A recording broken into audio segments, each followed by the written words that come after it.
Ве поздравувам и ви посакувам Божи благослов.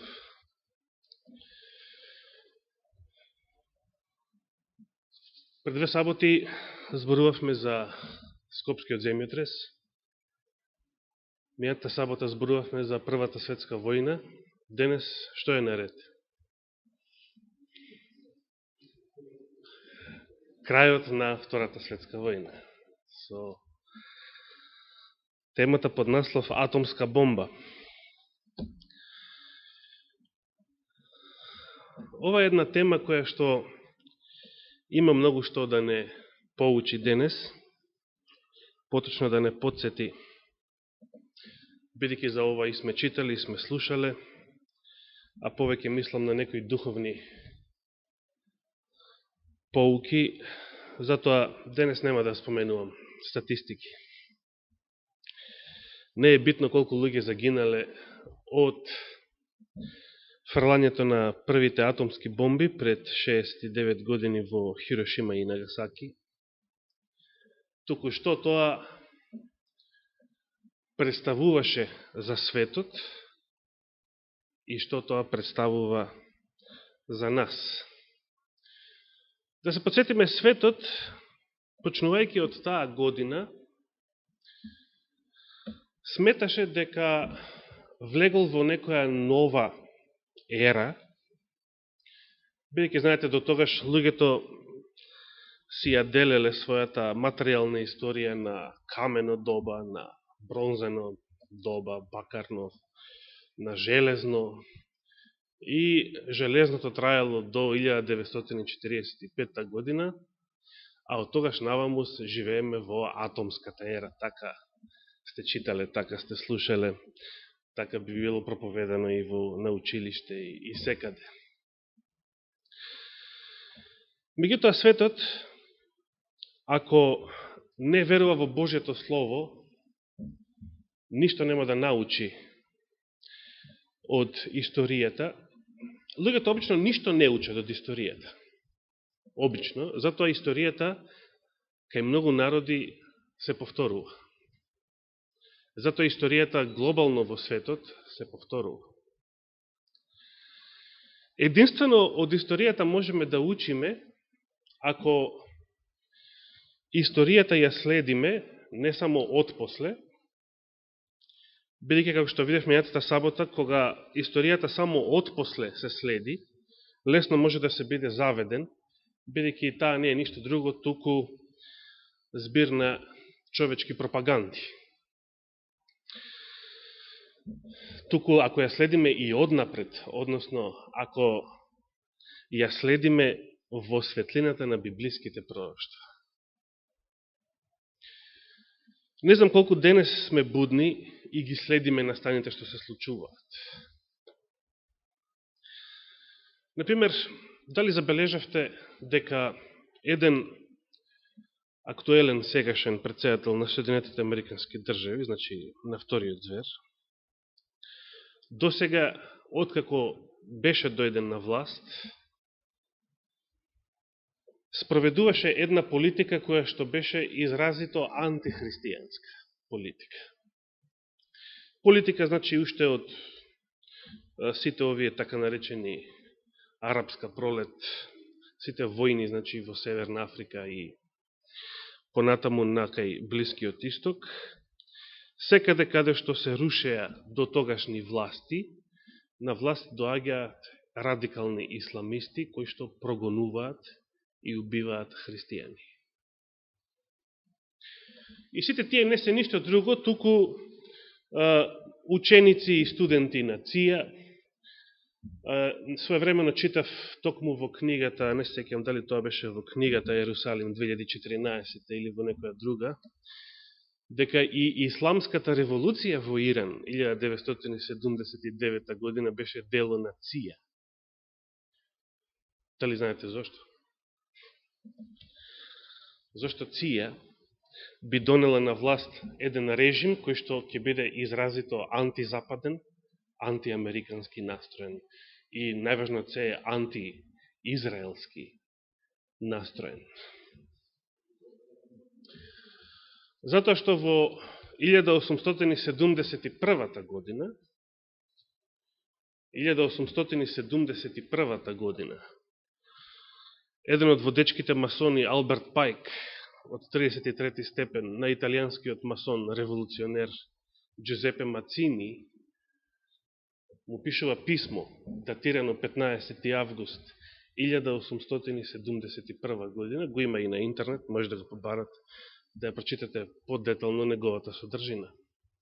Во тоа писмо, Алберт Пайк му изложува на Мацини план како да се стигне до новиот светски поредок по пат на 3 светски војни. Однапред, значи, се кажува какви ќе бидат 3 светски војни, конкретно, и каква ќе биде целта на секоја од нив. Само ќе ги сумирам, значи, заклучоците од тоа писмо. Целта на Првата светска војна, според Алберт Пайк, пишувано 1871 година, е да се сруши царскиот режим во Русија и Русија да се претвори во агресивна атеистичка земја. Значи, комунистичка. Целта на Втората светска војна е, иако Алберт Пайк тоа не го кажува, јас ќе додадам, исто така од масоните финансирана и донесена на власт нацистичката партија на Хитлер, да се конфронтира нацизмот со еврејството, со ционизмот, да биде поразен нацизмот, да се формира држава Израел, односно да се формира еден од важните столбови во плановите за остварување на новиот светски поредок. А која е целта на Третата светска војна?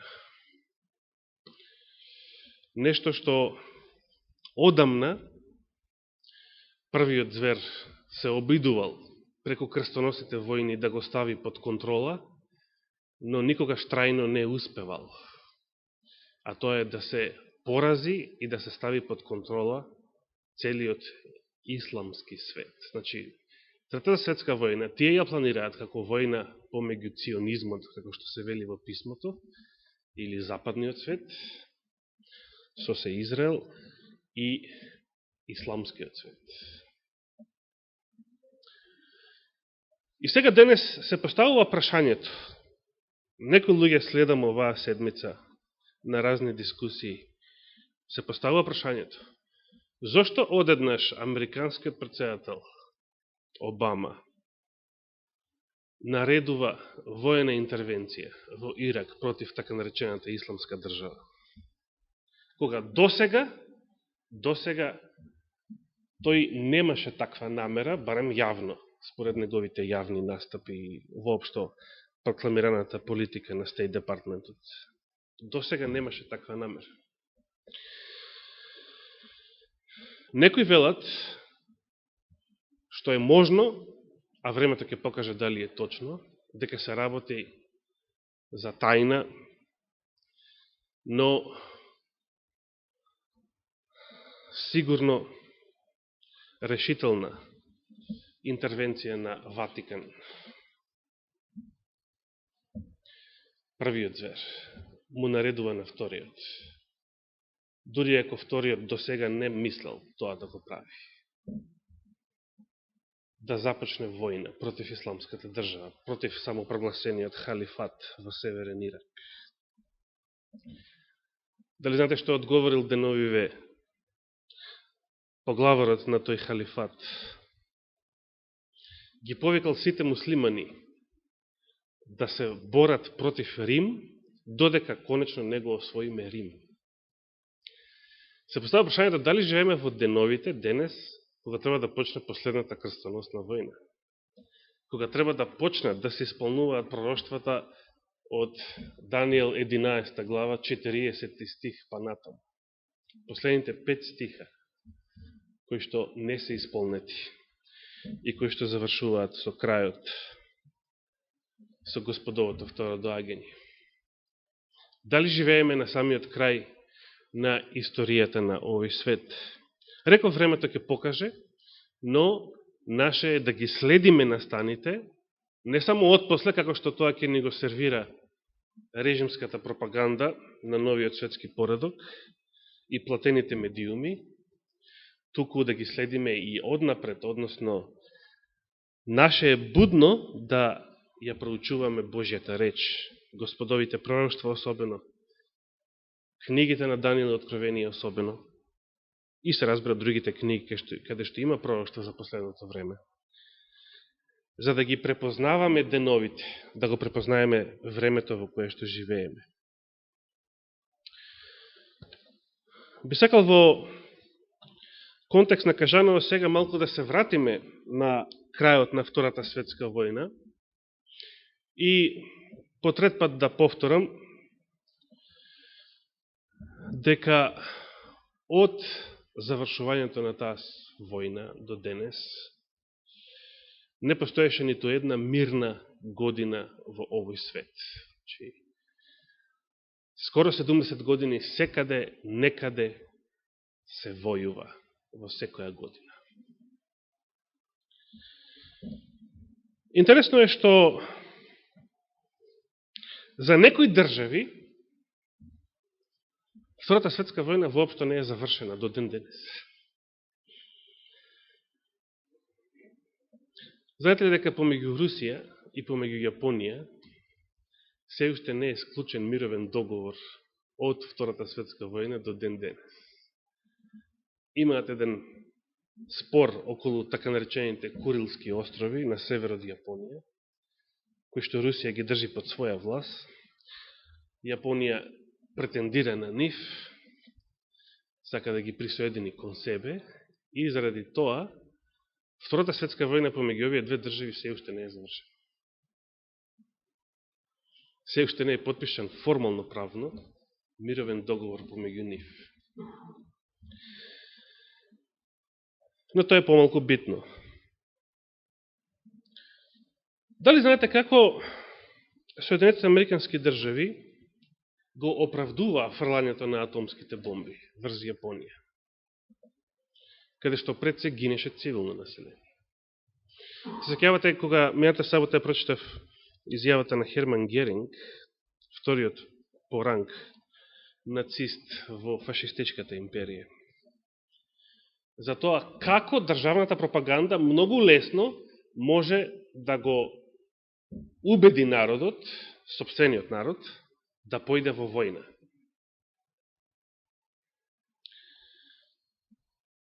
Се сеќавам на 60 годишнината од Втората светска војна, кога бев во Хартланд, читав цел извештај во врска со тие настани во Time списанието, каде што во детали се опишува сите подготовки и целата операција за фрлањето на уште првата бомба врз Хирошима на 6. август и втората врз Нагасаки на 9. август. Жртви во тие две бомби, најголемите жртви беа цивилно население. Се разбира.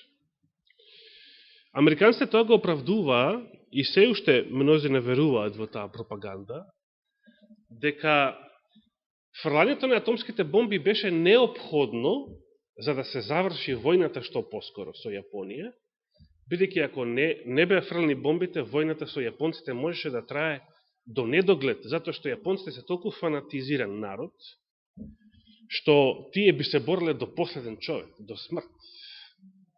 Да, значи, на целата нација и се припиша тој дух на камикази, односно на самоубиствени борци, и дури, она што посебно ме изненади, прочитав во тоа списание тогаш, инаку во тоа списание, сите броеви на тоа списание ги имаат, ги чуваат таму во библиотеката во Хартланд, прочитав дека Американската војна команда ги прогласила сите жители на Јапонија за воена цел, значи за мета, и дека таму во Јапонија не постои цивилно население, туку дека сите јапонци се милитантни, сите јапонци се воена цел, сите јапонци се непријатели. Може замислите, ова е нешто по-страшно од Хитлер. Никогаш Гебелсовата фашистичка пропаганда не прогласила цел еден народ за таков непријател, да против сите жители, против цело население на тој народ да се води уништувачка војна. Значи, тоа ни нацистите не го направиле. А дали американците престанале да војуваат, да провериме сега државната пропаганда. Престанале да војуваат, кога демек со фрлањето на атомските бомби сакале поскоро да ги завршат војните и да спасат нови жртви, односно да спречат нови жртви на нивна страна, нови американски војници да гинат во понатамошни војувања, се разбира не. Државната пропаганда е секогаш плитка. Тоа го гледаме секаде и секогаш, особено кога се во прашање големите сили. Се сеќавате, војната против Ирак пред 11 години ја започна со изговорот дека Садам Хусейн има хемиско оружје. Истиот изговор го искористија во врска со Сирија, дека Басар има хемиско оружје. Потоа, кога заврши војната со Ирак, самите кажаа, без срам и перде, дека не било точно. Дека Садам Хусейн имал големи залихи на хемиско оружје. Војната против Иран, Израел ја пропагираше под изговор да се спречи Иран да не го развие нуклеарното оружје.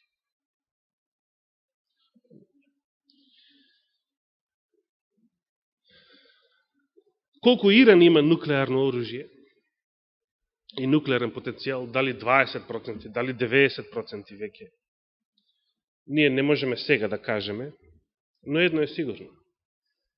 Кога сакаат да направат војна слугите на сатаната во овој свет, кога велам слугите, не мислам на еден куп неверници, кои што не ни знаат дека му служат на сатаната. Туку мислам на оние кои што свесно му служат на сатаната. А тоа се најголемиот дел од денешните политички водачи во светот. И тоа не е случајно. Кога сакаат да направат војна, се што треба да направат според рецептот на Геринг е прво да подготват една добра пропаганда. Кога ќе направат пропаганда, тогаш е лесно да влезат во војна.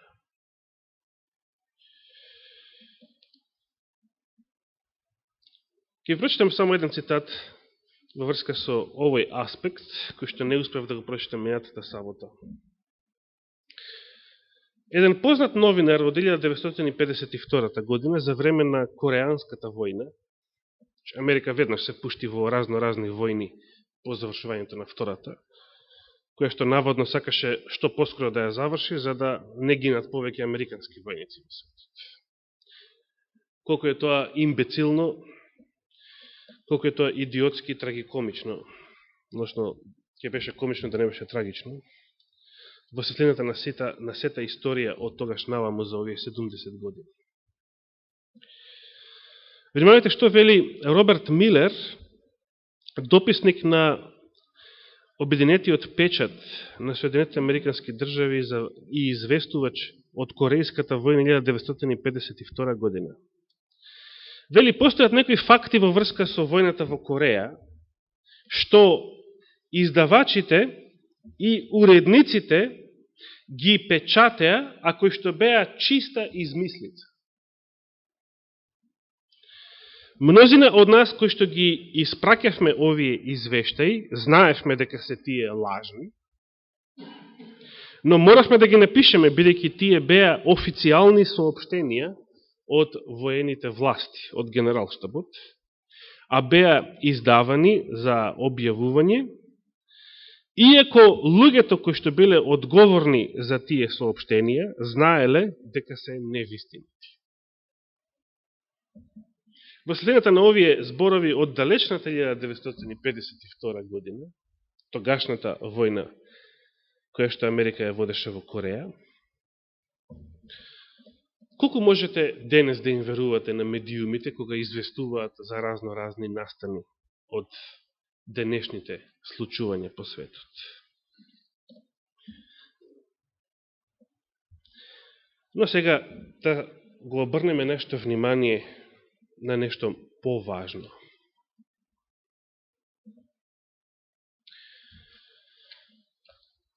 Атомските бомби што експлодираа во Јапонија пред 69 години се играчка во споредба со денешното нуклеарно вооружување.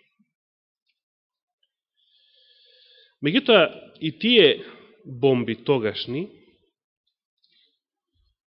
во моментот кога експлодираа, заедно со нив експлодираа некои заблуди, кои што дотогаш ги држеше светот, па и голем дел од христијанскиот свет, кој што беше заведен од тие заблуди. Експлодира заблудата дека материјата е вечна. Заведените комунисти и ден денес се уште веруваат во тие заблуди, како што и голем дел од светот се уште верува во Дарвиновата теорија на еволуција, иако е таа одамна побиена теорија.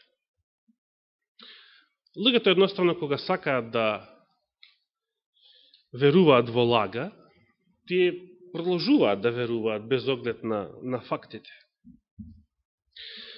Атомската бомба докажа колку е не голема, колку е огромна енергијата што ги држи частичките, протоните внатре во атомското јадро.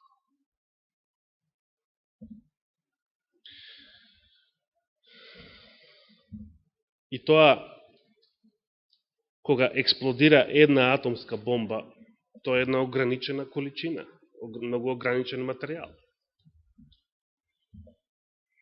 А колкава енергија е енергијата што се наоѓа во сите атомски јадра, на сите атоми во Вселената, во универзумот, или само во нашиот свет.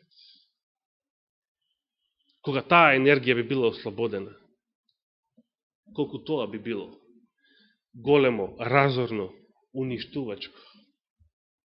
Од каде сета таа енергија? Според природните закони, протоните кои што се сите позитивно наелектризирани, би требало сите да се распрснат, да се одбиваат меѓу себе и да го уништат атомското јадро, а не да бидат заедно соединети во него. Постои, значи, сила многу поголема од електромагнетната сила, која што ги држи протоните во атомското јадро. А со тоа целиот материјален свет. Таа сила научистите не знаат како да ја наречат и едноставно ја нарекуваат јаката сила. Тие велат дека во Вселената постојат 4 сили. Јаката сила, слабата сила, електромагнетната сила и гравитацијата. Многу е лесно да кажете дека најголемата сила што досега ја запознале, благодарение и на атомската бомба, е јака сила.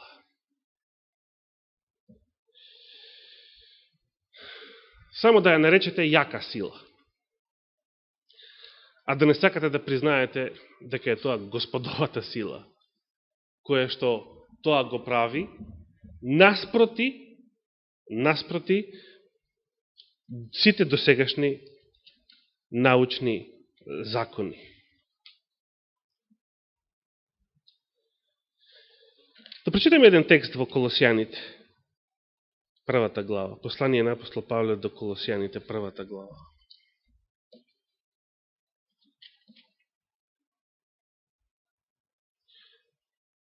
Апостол Павле зборува за нешто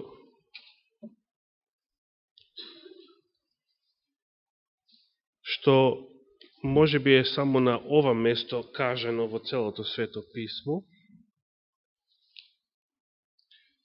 кога сака да го воздигне Христа, кога сака да им укаже на колосјаните кои што веќе некои од нив може би почнале, биле заведени од една човечка филозофија во нивно време, да ги обожуваат ангелите. Прва глава Колосјаните, 15 стих, апостолот напишал за Христа, тој е слика на невидливиот Бог, првороден пред секое создание. Бидејќи преку него е создадено се што е на небесата и што е на земјата. Преку Христа е се создадено, значи и сите атоми, и сите сили, и сета она фантастична моќ што се крие во атомските јадра. Се што е на небесата и што е на земјата, видливо и невидливо, било престоли, било господства, било началства, било власти, се е преку него и за него создадено. Замислите, се е преку него и за него, за Христа создадено. И 17 стих, кој што е интересно, во Константинов гледам дека го нема целиот 17 стих. Тој е пред се и се во него стои, вели овој превод. Англискиот превод вели се во него, во Христа се одржува. Колосјаните 1 глава, 17 стих. Сплотување. Добро, благодарам.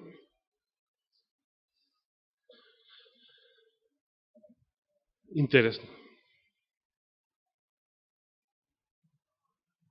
Значи, и частичките во атомското јадро се сплотени.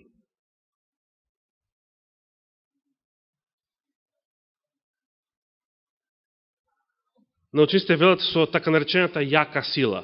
Само затоа што не знаат што е тоа, го нарекле јака сила. Апостол Павле вели дека во него, во Христа, сето тоа се одржува.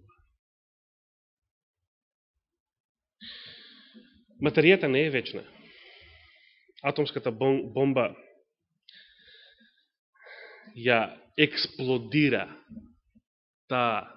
целата материјалистичка филозофија уште од масонскиот 18 век. Наваму. Енергијата е вечна, затоа што Господ е вечен. Нејзиниот извор. Затоа наесен ако даде Господ живот и здравие, ќе зборувам малку подетално.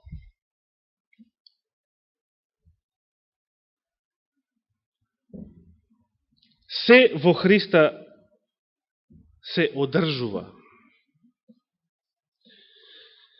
Се е преку него и за него создадено. Тој е пред се, тој е над се. А понатаму во 2 глава ќе рече дека тој, Христос, во него живее телесно сета полнота на Божеството.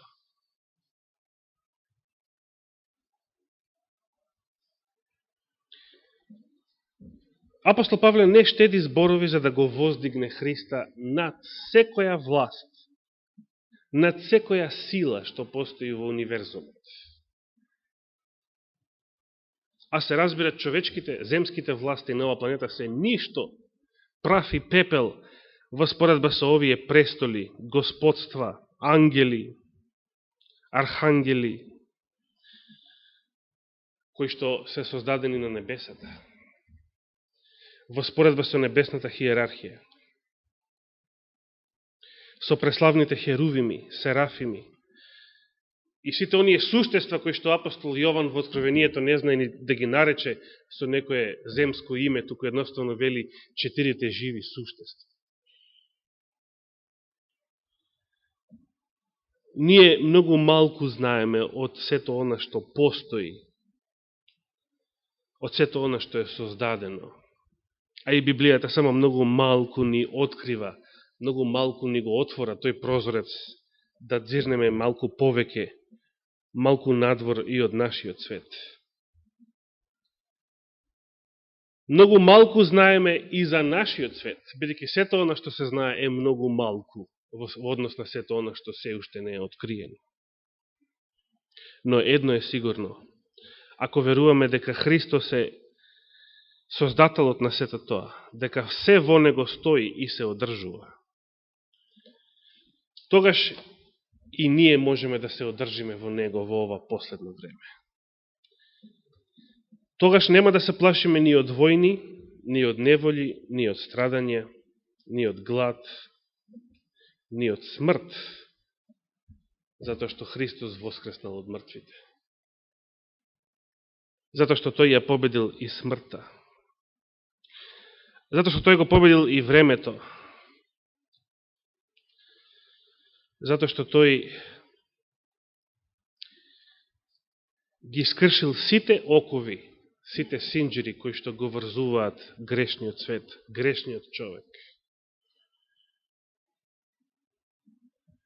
Го победил времето и ни ја дал вечноста на дофат. Бидејќи вечниот живот не е нешто што допрва треба да се започне, туку нешто што со вера уште сега и тука може да се живее, да се влезе во него.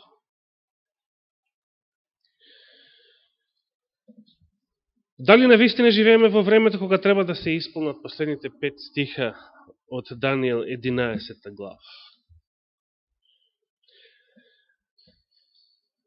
Предвидувањата велат дека западниот свет, начело со првиот и вториот звер, треба да го победат, да го стават исламскиот свет под контрола. Потоа да воспостават нов светски поредок. А со тоа ќе следат сите прогонства, ќе следи жигот на зверот, ќе следи универзален закон за сите жители на планетата.